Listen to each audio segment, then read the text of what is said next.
we have to talk about consciousness.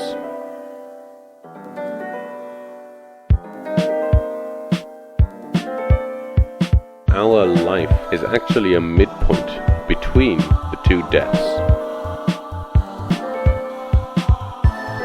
To use the sexual energy in order to achieve enlightenment. The three-dimensional spiral shape encoded in our DNA, in our biology. Hello everyone, and welcome to another episode. Oh, I can see my levels are a little bit up. Let me take that down a bit. There we go. Welcome. Thank you for joining me. I'm here once again, and let's see who we have in chat. Avian Flu, of course, just been chatting, and Rondon. And PZ, I don't think I've seen you here before. Welcome. Thank you for joining. For a rather different episode, I have to say. I feel the need to update you a little bit for those who are listening, who are in on the Eco Village and its progress. We had a very full and exciting week this week, I should say. So the first big news is that we've actually erected our teepee, which is very, very exciting for those who've been following. We've been constructing the cob floor for the past literally year. Sourcing materials ourselves, and it takes quite a while. Is Revised Sociology coming? I don't know. He's very busy lately. I know that he's just acquired some land. I saw some of his posts. I don't know if he'll be here today, but he's definitely busy, and we're close now, so it's nice. So for us, that was a very big event, and if you are subscribed to our channel, you can look forward to an upcoming video about that. We're going to upload a video about the floor, and then we're going to have one about the actual teepee. We didn't actually get around to finishing it this week. We only managed to sort of put up the canvas and close it off, and then we just got to finish up all the inside and the bits and bobs that go along with it. But it's a huge step, so we're very excited about that. However, I have been very focused on getting that up. And the other thing is that we have, as you will remember from last week, last week that I mentioned, our company, Abundant Wisdom, has started our water consulting services, and that's been going well. So I've been busy with that this week. So all good things and all good news, but unfortunately it's been a very, very hectic and crazy week. And so I didn't actually get around to preparing the episode until much later. And that's when I started thinking, Abigail Honey, welcome. Thank you for joining us. So when I was going over the episode and thinking about this coming week, I sort of noticed something that's a trend that's been over the past few episodes, and I felt the need to share it. And since this week I didn't actually get around to finishing the episode, I thought we'd talk about some other things. So this episode might be a little bit scattered, as I mentioned, might be a little bit all over the place. It's like a few thoughts that I've had rummaging around. But I thought it could be a little bit of a low key. And if you're listening in on chat, or indeed if you're listening online, I realized I never actually considered those who might be listening online who I don't see in chat. So welcome if you are. You're welcome to join. I believe the chat works, right? Because I've seen people type. So let me know if you're there and if you're listening. And Crimson Clad, welcome as well. So this is going to be a low-key, easy-going, chill episode. We're going to talk about some interesting stuff, I hope. And if you have anything you'd like to add, then feel free to chime in. So, as I was going through Drunvalo's book, I realized that more and more often recently, I've been coming across things that I either just disagree with, or that simply aren't true. Predictions that Drunvalo made about his future and our past, which are easily verifiable. And it sort of got me thinking, and I think I've mentioned this a few times before, and I certainly don't want to feel like I'm concealing anything. And I have a strong feeling that just because some of the things that Drunvalo mentions in his book aren't true, he's wrong, doesn't mean that I would recant my professions of his book as being worthwhile. and in fact dedicating quite a few episodes and an entire season to his book. And I thought, I was thinking about this, and I thought it was a very relevant idea, especially in nowadays. Now, this is obviously a concept that's very famous and been going back a long time. The ability to sort of hold conflicting ideas, the ability to accommodate and be able to, share company with someone with whom you disagree with, even on strong subjects. And this, I don't know what to call it, but sort of art form or way of being seems to be dying out. And obviously this isn't true all over the world, but it seems that the world is going more in that direction of, bipartisan, binary, yes or no, in or out, all of these sort of very absolute facts and figures that really seem to be quite distressing at times. It seems that the idea of civility and basic respect no longer hold the same sway that perhaps they did a while ago. So I wanted to talk about that a little bit, and I felt that this could be relevant for those listening and for us to sort of think about our daily lives and how we behave and how the world around us is behaving. Avian Flu says, I like Drunvalo, but he mixes a lot of his own versions of things with historical accuracy. Yes, definitely. And I do want to just mention, he does say that he has different versions, and a lot of things he'll say, this is what I think, although I haven't verified it, or this is what I was told.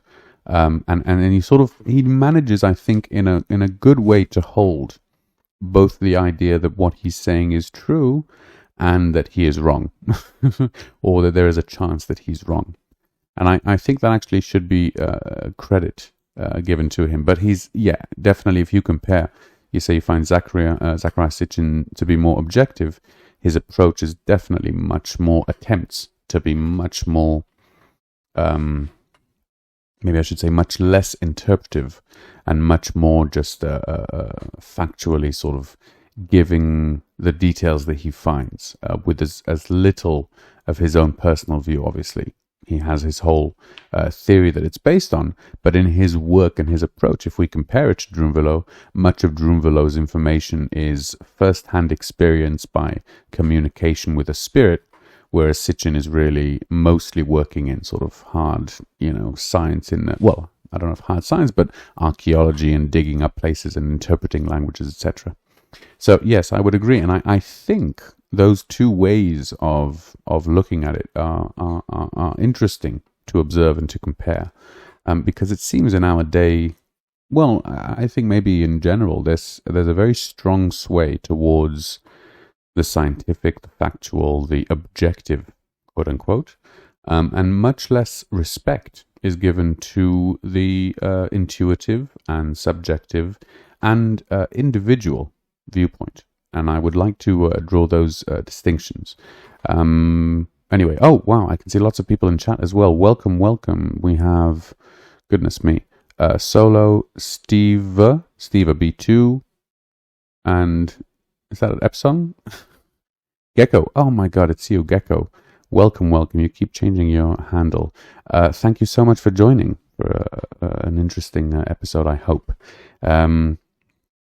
So that was what was really sort of bouncing around in my head, these two conflicting ideas, the perception that we have where there is right and wrong, and obviously there is my right, and everyone else who disagrees is wrong, and this more and more sort of encampment that we see by people on all sides, which is very funny.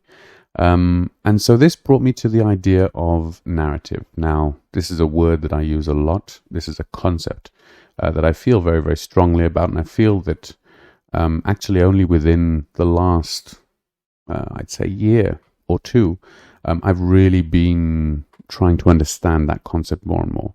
Because honestly, on a personal level, I'm much more drawn naturally to the logical, rational, reductionist, scientific way of looking at things. And that is certainly what comes more naturally to me. Which is why from a very young age I was rather, shall I say, argumentative. And with people who had conflicting ideas to my own, I wouldn't abide. I wouldn't be able to accept someone else's opinion as being equally valid. And I would have to prove them wrong and would use logic and, semantics and linguistics and general sort of debating techniques in order to win a logical argument. And that really taught me a lot. Obviously, I was a complete dick, and nobody likes being around those people, and I worked very hard to not be that person anymore. But having that experience showed me firsthand how futile that way of looking is if you want to communicate. This is a great tool for debating. There are many professions that utilize this tool, from sales to lawyers, the ability to express yourself very well, to be convincing, to flow with your ideas. All of these are sort of tools that you can use in your speech and talking. But that doesn't necessarily mean you actually communicate with someone or you truly convince them. A salesperson who manages to sell something that isn't beneficial by, tricking or by whatever, convincing the person, ultimately that person will probably feel cheated. And that feeling is that there wasn't actually truthful communication. It was more, in a way, a facade. And so this idea that I'd spent so much time and energy, shouting or arguing or in any way trying to convince people to share my worldview, and without understanding what I really wanted was to communicate with them. And it is what I was trying to do. I wasn't trying to be aggressive or argumentative. I was trying to persuade them, as it were, of my worldview, because I felt that would be better for them. Convinced. Very good. Yes, I like that. So it took me a long, long time, but I eventually realized that it didn't work. If I wanted people to share my worldview, I had to learn to express it in a way that would communicate it to them. And this is where the idea of narrative really comes in, because narrative is a wonderful escapism. It's a wonderful word that sort of lets us off the hook, because it doesn't mean fact. It doesn't mean true. In fact, it means quite the opposite. It means a perspective, and that perspective doesn't have to be in congruence with the real world. It doesn't have to be accurate in any way. It will always be a narrative. And there is a very interesting person, I'm not sure if I've mentioned on this show before, called Ken Wilber, who is a remarkable person. If you've never heard of him, he wrote his first book when he was 22. He studied psychology, and he did a huge amount of work in marrying and combining Eastern, both mysticism and Eastern psychology, as it were, with the Western models, and to create this not superimposed, but a larger model that could contain all of these different perspectives. And in fact, he widened his research, and the two poles of sort of East and West were those that stood out, but he definitely tried to include a great amount of different narratives, of different practices in his work. And he's very interesting. He's very, very learned person. He looks funny. He's like bald with glasses and huge arms, a relatively like skinny guy. Anyway, if you haven't heard of him and you like listening to interesting people talk about these sort of things, then you can check him out. But he has one quote that I wanted to mention, which is really his mantra in a way, or somewhat encapsulates his philosophy. And that is that, and this is something that's been said many times before, but nonetheless I liked his phrasing, and I hope I get it right. He said that no one is ever 100% wrong, and no one is ever 100% right. And that concept really sort of affected me quite deeply, because it's an interesting way to think about it. We never really consider that part. If I am unhappy with someone, if I have an unpleasant interaction with them, then I encapsulate them in this sort of one dimension of negativity. This person is unpleasant, is rude, is bothering me, is inconsiderate. And it's very, very hard in that moment to remember that there's an entire different side to this person that I haven't experienced and might never, but nonetheless is there. And this idea that, I could catch someone at their worst moment, and that would be the projection that I have for their entire being, was very interesting, because if you think about that fact, that no matter who throughout history, or any good or bad person that we can imagine, they were never 100% either right or wrong. And a good example might be for this, for me at least, is Alan Watts, who I have mentioned quite a few times, and he was a very important figure in my spiritual development. I really got so much from him, so much understanding, and I really owe him so much of that. But years later, I learned that he was actually had some faults of his own, one of which being that he was an alcoholic to a somewhat uncontrollable degree. And I don't think he was ever violent or physical in that sense, but he had this quite big, obvious flaw that for someone like me, who had sort of taken his spiritual teachings as to become a better person and to, attain enlightenment and follow in his footsteps, this would be quite disheartening. But it made me think about this, and it made me think about what Ken Wilber said, where my imagination, my belief that this person, Alan Watts, this guru, this enlightened being, is flawless, is non-human, is above everything else, and never makes mistakes. In other words, he's got everything right, was a fallacy, was an impossibility. And in fact, Alan Watts refers to this himself in a few talks where he mentions the idea that gurus need to hold on to some kind of flaw in order to attain in order to keep their physical form. So if they would get rid of all their flaws and become perfect, then they would have no reason to be here in this way, which is a nice twist on it. But nonetheless, it was definitely my false perception, and I'm very glad that I was able to see that, to correct it, and to really internalize the fact that whenever I hear anyone, it shouldn't be 100%. I shouldn't accept what they're saying 100%, and I shouldn't shut out anything else that they say because of what came before. But always remember that they're not going to be 100% right, and they're not going to be 100% wrong. And so this is very similar to the parable, where you can sort of learn from anyone. Why is this? Because everyone, no one is 100% wrong. Everyone has something that they get right. And it's a matter of sort of finding that thing. And so this sort of leads us, I think, in a way, to think about these concepts a little bit more. Think about, what does it mean? Truth, facts, objective reality. What are we really referring to when we talk about these things? And a very interesting concept, which I sort of dove into actually through semantics, is the idea of meaning. Obviously, meaning is a very meaningful concept for us, and man is considered to be a meaning-making machine. It's the way we understand the world.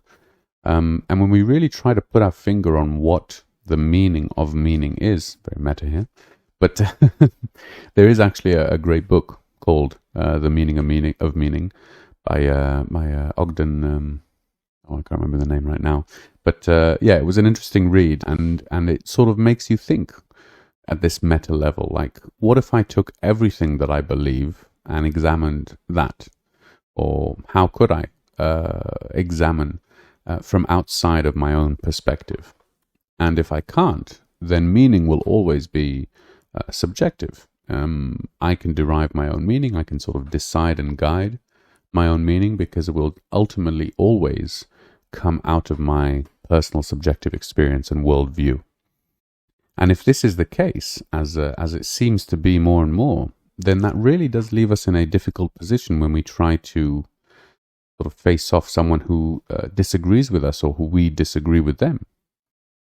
It's an interesting question, I think, and That's what I feel today, especially in the online world, where it's so easy to misinterpret. It's so difficult to really communicate on a deep level. You will either be, very quickly 100% on board. This is my kind of person. They're talking my language, or immediately be 100%. Off. This person is terrible, and you can't possibly talk to them. And then when you sort of would consider meeting that person in real life and not discussing this one topic that is burning and you're both very passionate about in opposite directions, you could easily have had a coffee with them or whatever you drink and focused on all the other parts where there wasn't this problem. But when it comes to a topic that we're passionate about, when it comes to something that I feel I can't, let it go, it's too important for me to turn a blind eye, as it were. That seems to touch upon that core concept of meaning. What is the meaning of it? Why is it meaningful? Why is it important for me? And whenever we go into that question, if we're being completely honest, I think we get to the point that it's ultimately subjective, and I can try and argue my point with people and try and convince them as we try. But the starting point isn't that I'm right and they're wrong. The starting point is still, this is my subjective worldview. And then here's why I think mine is better than yours. Now, so all of these ideas, I think, are rather, meta and a bit up out there in the universe. And I was considering the connection, because I feel that there is a very strong connection between these things and between the subjects that I've been talking about on the podcast. And I feel that is the way that I interpret things today. And so I'm going to mention another concept that we've already talked about, but I think it's a very important one, which is where these things happen and what realms we're really talking about. And so obviously we have our consciousness, which is the part that we identify with. It's the part that we're aware of, and it's the part that's sort of influenced by the things we're not aware of. And so when it gets to meaning, when it gets to things that we're passionate about, when it gets to things that I feel the need to, if not impose my worldview, then at least share it as vocally as possible, those are usually triggered by things outside of my consciousness. And then I have the logical, rational side that justifies those subconscious tendencies, which is my consciousness saying, well, of course, I'm against, violence, because it's better to live in a society without violence, and I don't want people to be violent towards me, ergo, that makes sense. So that part that kicks in is the consciousness. But you could argue, and I'm not saying always, that the part of yourself that resists violence to begin with was actually a subconscious urge to preserve yourself, and instead of fighting and risking injury, to attempt to avoid the fight. So those are the two, obviously, most famous parts, the conscious and the conscious part, and our subconscious or unconscious. And then we have Jung's term, which is the collective unconscious. And I think this is where the differences between narrative and sort of between objectivity come into play. Because why is it that we can have these different narratives? And even more importantly, I think, what makes these narratives work? What makes them tick? Why do they control our worldview and indeed our behavior to such a degree?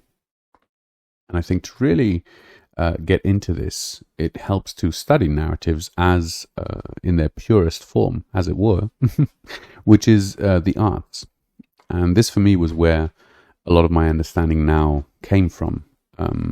Until recently, relatively recently, I hadn't really studied any arts per se. I'd sort of, done a few things here and there, and I'm a musical. I have musical tendencies, shall I say? But the actual art of narrative, whether it's fictional stories, whether it's filmmaking, theater, whatever, was something I'd never really considered. And I think part of that was really because I felt that narratives, fiction, all of these sort of subjective perspectives were less important, and for me, because of my narrative, less meaningful, and therefore they didn't draw my attention, and I wasn't really interested in them. But that's changed over the last year, and as I've been delving more and more into it, I've discovered that this is actually the second half, as it were, sort of this whole hidden world that I had no idea about, which can explain so much of human psychology, of our culture, and indeed of my own conscious and subconscious self. So when we start examining narrative from an artistic point of view, suddenly the rules almost flip. Because now, obviously, there is a genre of realism where you can have a fictional story take place in a real world, and indeed you can have fictional stories that are based on real events. But nonetheless, with most narratives, what's important is not the factual, correctness of it. Even in films that are supposed to be historical, some of the best films are terribly inaccurate in their attempt to to tell the story, and if they were a history book, they would definitely be considered a failure. But again, because this is a narrative, the rules are very, very different. And this means that what's important for a narrative, in an artistic sense, is for it to be, for lack of a better word, entertaining. And I don't mean this in any way in a derogatory term. In fact, I think entertainment, as the original, I think, translation means to hold the attention, is a gift and a very powerful tool. And in fact, if we see how entertainment has affected our reality and everyday life, I think we can all appreciate just how powerful it can be.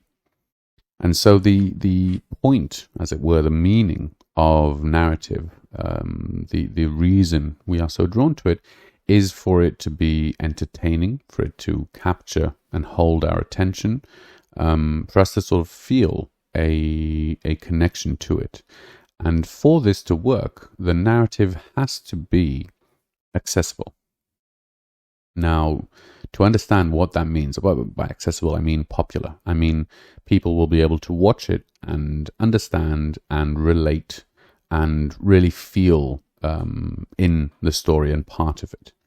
And so, obviously, this is something I think we all have experience of, what it feels like when it doesn't work, what it feels like when it does work, how we completely forget that we're watching a film and really experience it. And, time passes and we come out of it and we just feel like we've been somewhere else, transported. And obviously, all of the entertainers have been trying to crack the code of what makes a narrative do that. How do you capture the imagination so well? And obviously, there a lot to be said, and I'm not going to try and answer the question fully, but instead to offer my narrative. Well, in fact, it's not my narrative. I have to be completely honest. A lot of what I'm talking about in this sense comes from a wonderful YouTube channel. So if you're interested in any of this, The Art of Story, you should go check it out. They have some long form, very interesting video essays specifically about film, but breaking down narrative. And it's a very interesting, for me at least. Do you think? Oh my gosh, I see chat is going crazy. Have I missed anything important? If you have any questions for me, then let me know. Let me just see very quickly. A lot of talk about drugs. Okay, I don't think it's okay. So yeah, if you need anything from me, maybe like tag me or write in caps or something, so I'll be able to see it quickly. Anyway, so what is it that makes an audience connect and be entertained? And I think this idea, obviously, I'm not talking about how do you write a good story, but to understand, first of all, the fundamentals of what it is. And I believe a big part of it is the ability to have a story that many people can relate to, which is, something that a lot of people attempt and can, very easily become shallow. But the key is for every person to take away something else. And so the best narratives, I think, the best experiences are the ones where you will have your own experience and you will understand the art, the narrative in a certain way, and someone else watching it at the same time next to you can understand it in an entirely different way. And if you revisit that narrative in a later time, the changes that you've gone through will change the way that you experience that. And I think we can probably, I imagine, all find an example. It doesn't have to be fictional art, but this idea of creating something that is somewhat layered, and that for different people and in different points in time, you will actually experience different parts of this complex narrative that's all packed into one in somehow, and manages to function in each one of those individually. Yeah. Now, I think the secret to this, in a way, is not actually layering, although there are, certain instances where people have created a tremendously complex, fully thought out layer that every person can sort of penetrate to a different level. But I don't think that's where the magic happens. Those really impressive and amazing pieces of art are often made by people very simplistically in their understanding, and often the audience will come up with much more convoluted and complex and interesting interpretations that they had never meant. And the reason for that, I think, is that often these people were actually creating from a place, not necessarily from their conscious mind, not necessarily planning it all out, being more intuitive.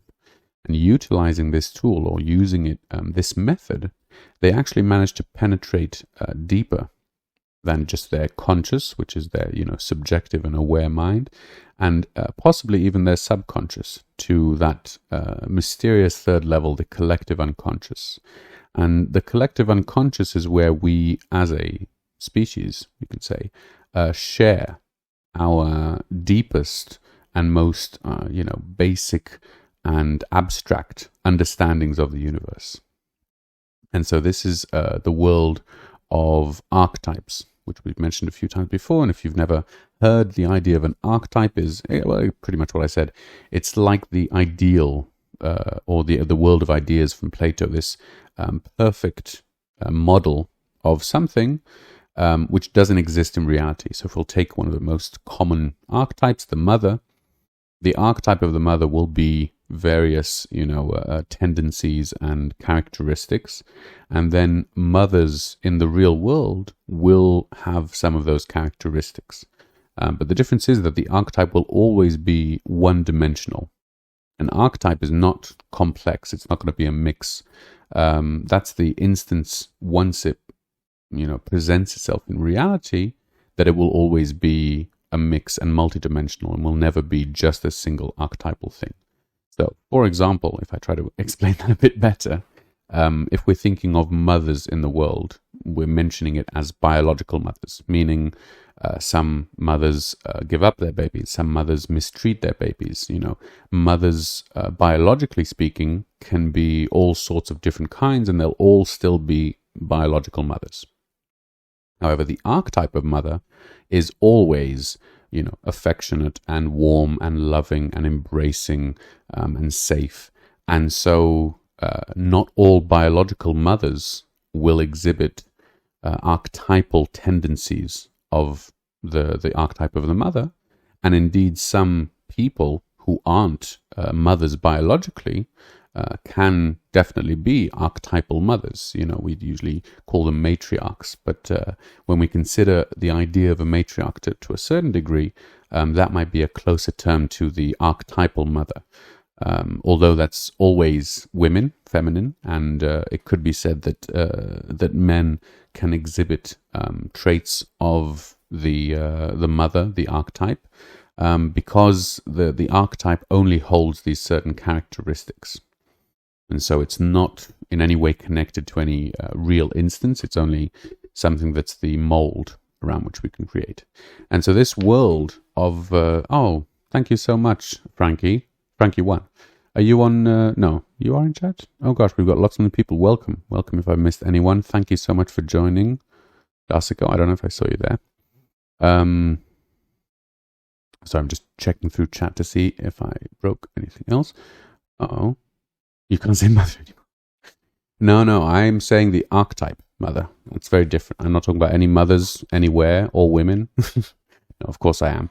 But the idea being that in this world of archetypes, that's where we all sort of connect to a certain degree. We all share these very, very basic understandings and impressions of the world. And then obviously, no matter the culture or the time or the space, you imagine that archetype in your own subjective personal way. By the time it comes up to your consciousness, it's already been filtered through. And so I think the idea of a narrative being compelling, being entertaining, is where the creator, the artist, tapped into that archetypal level and managed to draw upon the imagery from there, and using those archetypal images, it's will affect each person according to their own personal experience. And so the people who are experiencing it are experiencing this archetypal level and then reinterpreting or indeed interpreting it for the first time through their own prism and getting a subjective personal experience. And so you'll have different people, as we said, who are going to have vastly different experiences because of their life, being so different, and yet being able to draw those different interpretations from the same original source. And I think that's pretty much the what seems to be a factor in all forms of art, where you can make a story, a narrative that's compelling. Though no matter who is watching or what their background, they'll be able to tap in and feel connected and feel it relevant for them. Oh, thank you so much, Steve B2. I appreciate you coming. I hope, I'm glad. I'm glad you're entertained. No, I hope. Okay, so now we get into good stuff. Oh my gosh, I can see we're running late. We might not be able to finish all of this. We'll see. What are the most influential but hidden archetypes in society today? Well, those words, society and today, are very telling, because archetypes are not bound by society or todayness, by time or space. The archetypes are sort of, beyond that measure of time. And so, when I'm using the word archetype, that's what I mean. The word archetype obviously is used to mean many different things. And if you go from the level of, let's say, collective unconscious archetypes all the way through our subconscious, we then can talk about archetypes as being our own subjective personal archetypes that underlie our consciousness. Now, I hope that's not too confusing, because it's meant to show how we can get confused. So when I'm talking about archetypes, I'm talking about something, this actually ties in exactly to our next subject, so I'm going to talk about that now. When I'm talking about the archetypal realm, and again, this is something that's very difficult to explain, to talk about, because these concepts are very, very abstract. They don't have an expression in our, in our life. The only expressions that they have are, I don't want to say deformed, because they're meant to be. The only expression they can have is our subjective interpretation of those very, very basic, abstract, inexpressible archetypes. And the reason for all of this, I think, at least, is this archetypal realm being a very unique, shall I call it, space. I'm going to refer to it as space, even though I can understand the problem with that. But nonetheless, I was thinking about the archetypal realm and this fact that we can't access it with our conscious mind, because anything our consciousness thinks of is already outside of that archetypal realm and in our subjective realm. And so when I was thinking about that, the only instance that sort of reminded me of that feeling or of that perspective was the psychedelic experience. For me personally, obviously, because it was only in the psychedelic experience that I actually managed to experience something. And I don't want to just say see something or hear something or feel something, because those words are too closely related to our physical experience. This was an experience that I could not understand. And I've never had an experience that I really couldn't perceive, almost. That what was going on was entirely nonsensical and not random. and not, lots of things that we experience here can be nonsensical or confusing, but they'll always be around the sort of very, very, very basic fundamental understandings of up, down, of in, out, of, all these sort of core concepts that we never think about because they're so basic. But in that psychedelic space, in that psychedelic experience, I was completely detached from any perceivable ability to wrap my head around, to understand, to take in, even to allow it to imprint on anything, because it was so otherworldly. And I really felt, in fact, in that moment and upon examining it later, that was as close to a perception that I can get of the archetypal level. In the archetypal level, it can't be related to anything that we experience in this form, because anything in this form is already removed from that realm. In fact, in that realm, there is no meaning, there is no sense, there is no truth in that way that we think about it, because none of those things can actually exist, since those all depend on our perspective. And with this, we come upon, I'll see how much time we've got. Okay, we should be okay. But we come upon one of my favorite subjects, which I've obviously been speaking about a lot, although I haven't recently, which is semantics. So how does semantics fit into all this? Hang on. I think that as we create or express symbols unconsciously, it could also happen similarly with archetypes. Yes, I believe that those, let's say, unconscious symbols either are the archetypes or are derived from the archetypes. So an unconscious symbol, I think, would be an excellent other phrase to use for what an archetype is. Yeah, an image, a symbol, something that symbolizes something that bears the resemblance of something, that carries the characteristics of something, which exists entirely unconsciously, which exists entirely below our threshold of perceiving, of understanding. So yes, I agree. I think, and so the idea, the whole story, started, as it were, with this search for meaning. What does that mean? That word, that concept, meaning, that we are so attached to and swimming in that we don't even notice it, as it were. And in a way, that's really what semantics comes to discover and comes to study. Semantics is the study not of language, because that's linguistics, but it really is the study of meaning. When we speak and we use words, what do we mean by them? And obviously I have mentioned and must always mention Kaczynski whenever I talk about this, because he is, in my mind at least, the originator of a lot of these things. And in his teachings, we can sort of start to see a way to wrap our heads around narratives and different narratives that derive from the archetypal realm, shall we say. Because, well, I believe at least, whenever we start to think about these concepts, whenever we come across a different narrative, we're always doing it in words.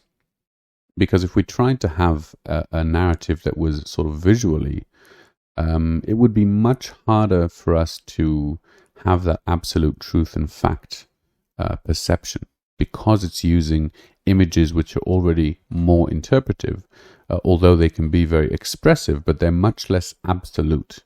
They're much more subjective in the way that they come to us. Whereas when it comes to words and concepts, although we each have our own subjective dictionary, we still agree and behave as if the way that we interpret a word is the only way, and that is the true meaning of a word, which is rather confusing at times when we get into discussions, but nonetheless, it would be very difficult to use words without meaning them, It's hard to explain with words. But I think you understand what I'm trying to say. When we're using our words to project our worldview and to try and share it with someone else, we're not using them usually the way that we would use, a paintbrush and say, this is how I feel. We're using concrete concepts that are sort of agreed upon in order to slowly build it up piece by piece. And these are the two very, very different points of view. Now, obviously, I'm not ignoring things like poetry and all narratives, well, not all, but a lot of narratives use words in order to convey them. So obviously words are very pliable, and in fact, they are not the constant, factual, objective truths that we believe they are. They're much more fluid and they change over time. But nonetheless, we always behave as if our language and our words are, set in stone, as it were. We should all use grunts and growls. Language is the root of all evil. I don't know if the root of all evil. Language is a tool, and I think painting is another tool. But I really wouldn't want to try to explain to my mechanic what the problem with the car is using painting, So if you use language for what it's meant, for the tool that it was made for, then it's very effective and it's tremendously powerful. However, language is so often used not the way that it was intended. And this really brings us around to the idea of narrative that we started off with, and with the theme of all of this. So if we consider one of the narratives that is most prevalent today, and that we actually mentioned in the beginning of the episode, which is, it's not considered a narrative. It's considered an objective truth. And that is the narrative of science. And I think especially in today's age, with all of us, adhering to new laws, whether we want to or not, the narrative of science has a very strong sway. Now, I don't mean to in any way discredit science, or to step on anyone's toes, or to think that, non-scientific and scientific measures are equally valid for achieving the same goals. That's not my point. But when I say that science is a narrative, that means, for me at least, where does science place its importance? What is the meaning of science? And so science is a tool to help us understand the world, to better predict our behavior, to better predict the behavior of the world, and to better gauge and decide how to behave and what we should do. And so because of this, it's considered an absolute fundamental, fact that science is and should be at the base of whatever we do, because it's the most objective tool. But if our goal is not to portray an objective, perception of the world, but in fact to gain insight into a subjective point of view, for example, then science is not the tool to use. So it has its limitations. The fact that we place the importance on objective truth as opposed to subjective point of view is a choice, whether we made it as a society or as the few people who are, the scientists and telling everyone that they're right and others are wrong. Nonetheless, it's a choice as a society that we made to put objectivity in front of subjectivity. And this is not necessarily something that I disagree with, but it definitely feels to me to be something that nobody really pays attention to, nobody really talks about. So when we talk about things like medical practices, like healing, like vaccinations, etc., immediately we fall into this trap of science is right, here's the studies, these are the doctors, and that doesn't leave any room for a discussion, which I believe the discussion doesn't have to be whether, vaccines work or whether doctors are right. The discussion should be, I don't think it should be. The discussion can be something else. For example, are personal freedoms more important than public safety? I don't know.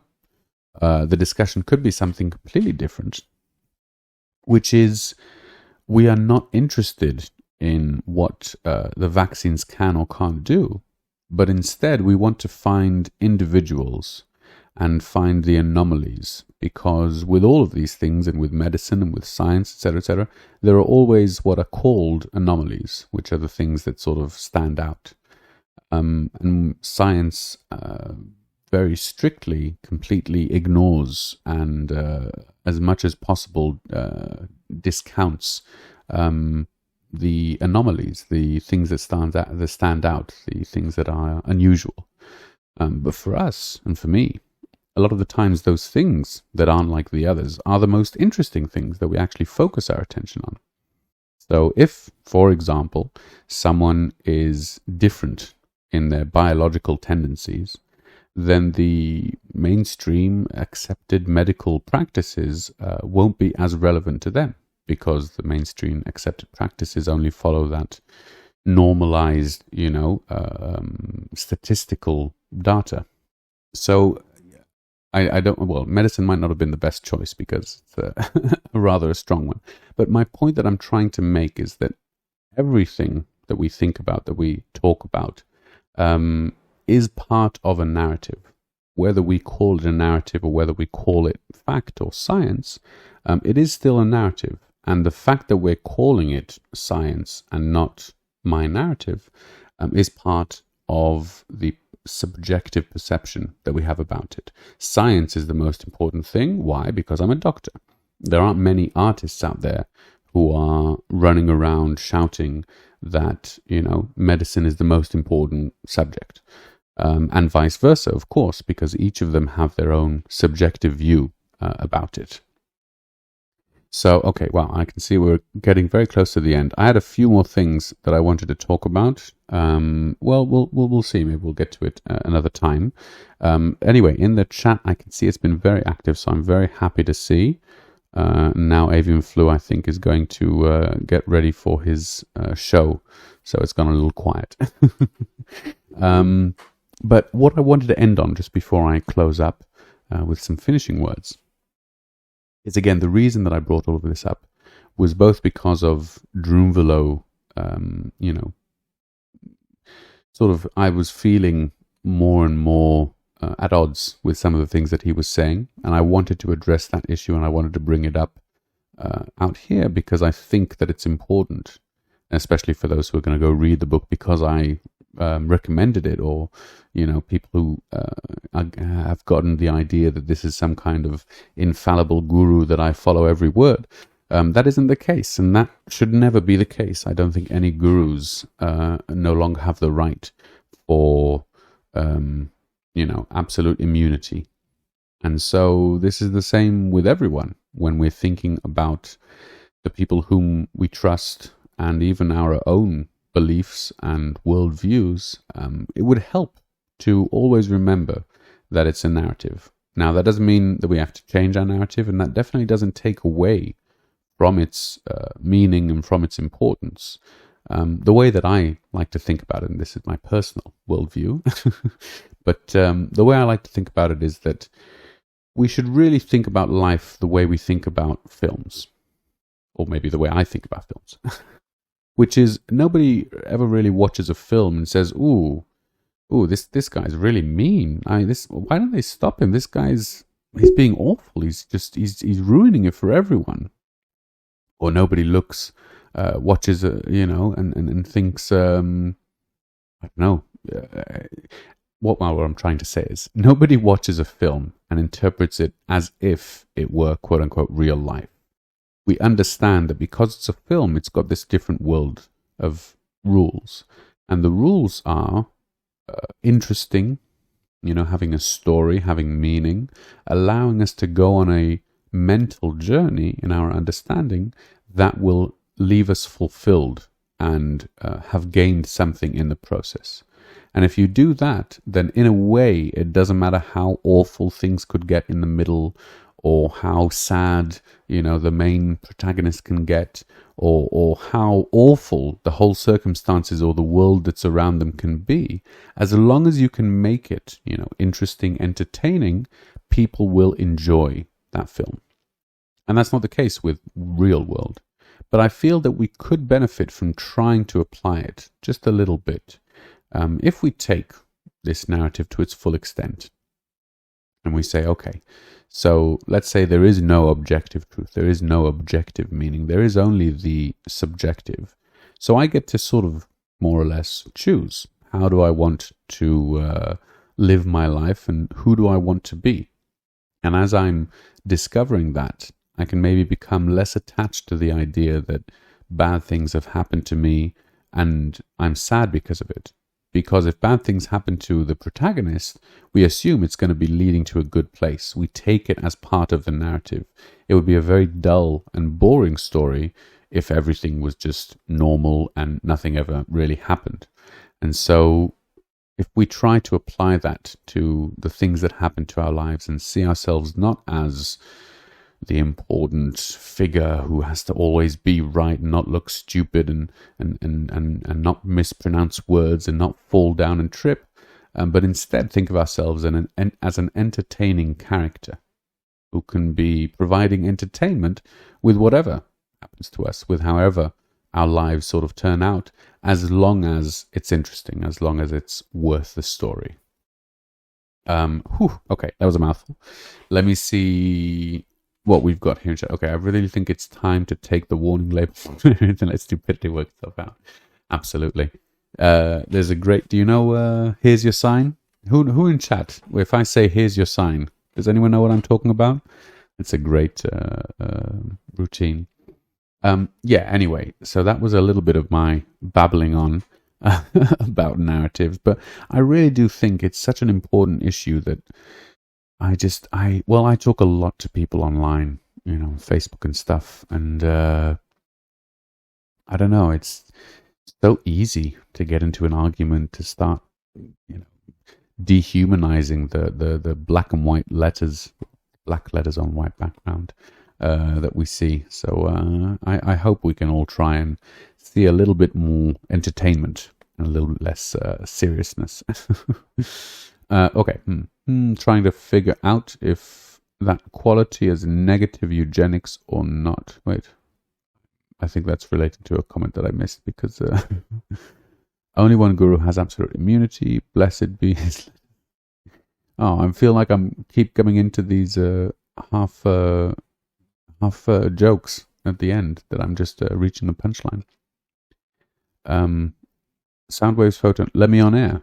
You want me to pull you onto the air? How do I do that, Rondon?